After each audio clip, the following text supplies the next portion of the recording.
Okay, this better work this time, because I was talking to myself for 10. Oh, hi, guys. This is 93 Madzilla with DAKgames, bringing you a Yu-Gi-Oh! Exodia deck recipe / walkthrough.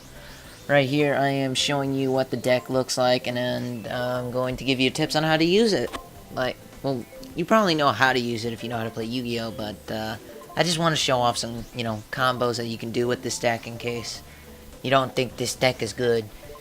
And let me tell you, this deck is fun.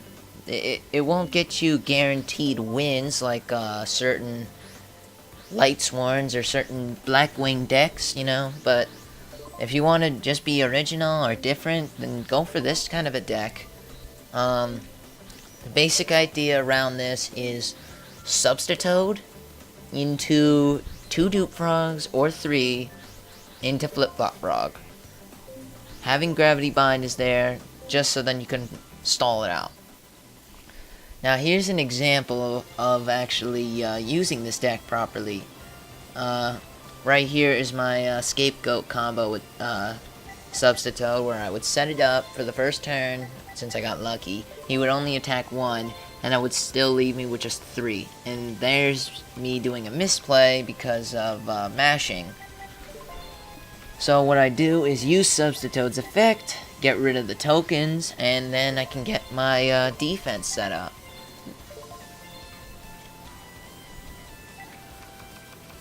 Pretty much using it like this for an Exodia deck makes it so they can't hurt you, and you can hurt them in a sense, because I don't attack with Flip-Flop Frog, but what you can do is, since you have the 2 Dupe Frogs, they can't attack you no matter what. With Flip-Flop Frog, you can keep flipping and flipping and putting their cards on the field back to their hand to the point where they can't even do anything. Really useful, but there's a major side effect to it that you'll see, or not a side effect, but a major, bad thing will happen. Can't speak English. Now, here's an example of using Dandelion to get to my hand. I would use Sangan, get Dandelion into my hand, then I would use the Monster Reincarnation, and then what I'll be able to do is, since it will be sent to my graveyard, I can summon the 2 tokens. And then I can use those 2 tokens to summon Substitute, and then I can get rid of all 3 of them for my Dupe Frog setup. Really useful if you can manage to get it like in the beginning of a duel. But alas, poor Yorick, for this deck has one major weakness, and I really hate it because people can do this like literally in the middle of an epic moment for me. Toriental Tribute rapes this. Epic fail. Yes, Toriental Tribute is the main weakness with this deck. The only other weakness I can truly think of about this deck is, for all Exodia decks, is like Card of Destruction, Morphing Jar, and basically cards that can make you accidentally lose Exodia pieces. But ways around that, I guess, is Morphing Jar, since it's face down, you can keep bringing it back to his hand, so he won't be able to ever flip summon him, nor would you ever attack a face down card with an Exodia deck.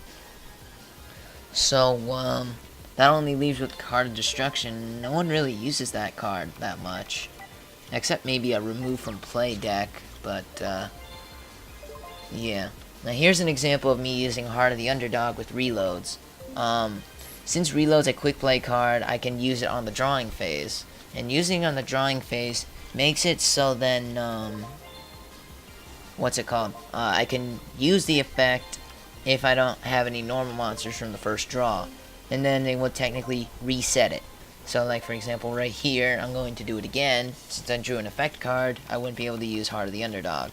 So using it like this, it would be able to get me another set of normal cards, but due to my luck, I get most of my spell cards, which is okay, because since they're cards that help me draw cards, then I can just keep going like that.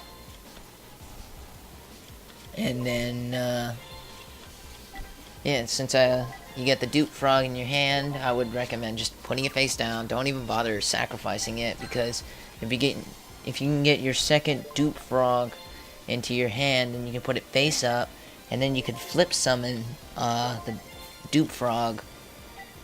So then both of them can make it so you don't die maneuver.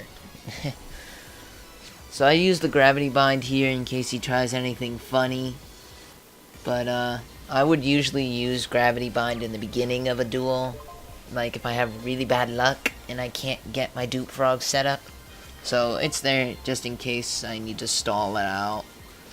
So using Heart of the Underdog, and Hand Destruction is a really useful card, but I can only have one in my deck, and I would recommend putting in maybe two and replacing the second Gold Sarcophagus with it, because it's basically like Reload, but you get to control what cards you do and do not want to keep. Ojama Trio is another awesome card to have in this deck, because it makes it so they can only have two good monsters on their field. And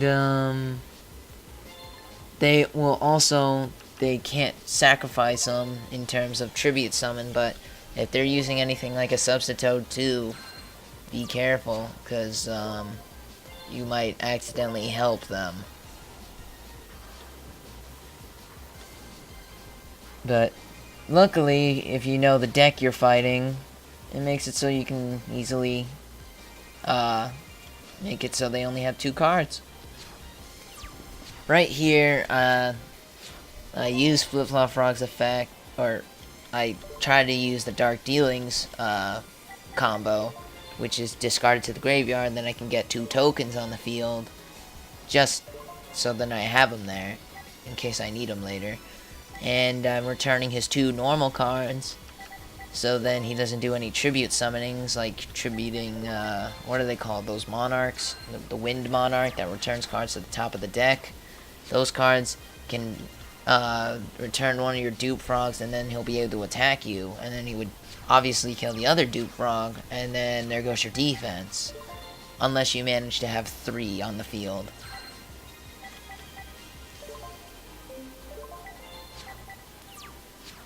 So let's see, positives and negatives are,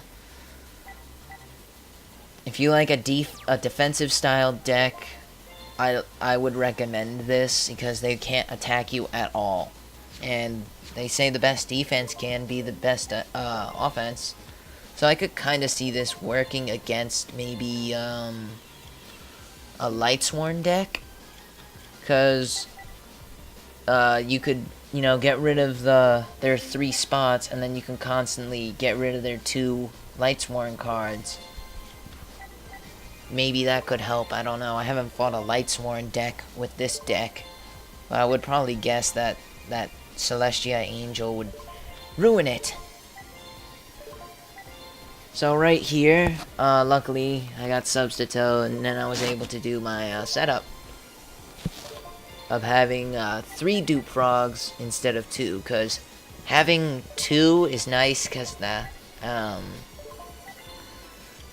can't attack, but I always want to make sure I have three on the field, just because of the simple fact of you got another frog, so you could return up to 4 monsters if you don't have Ojama yet.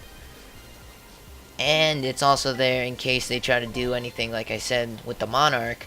They would, destroy one of my dupe frogs, but I would still have 2, so then, they wouldn't be able to, go attack me. So right here, it's been a couple turns later. It's just showing how I just stall it out. He can't attack me, I won't attack him. And he's basically just stuck. He can't do anything.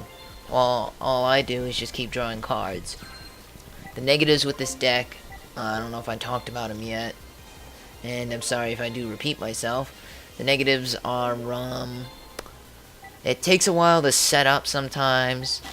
You need a bit of luck, I would say, to, set it up, because you need to either have Sangan, or you need to have, you basically just need the cards to set up the situation. You can't just have one card that does everything.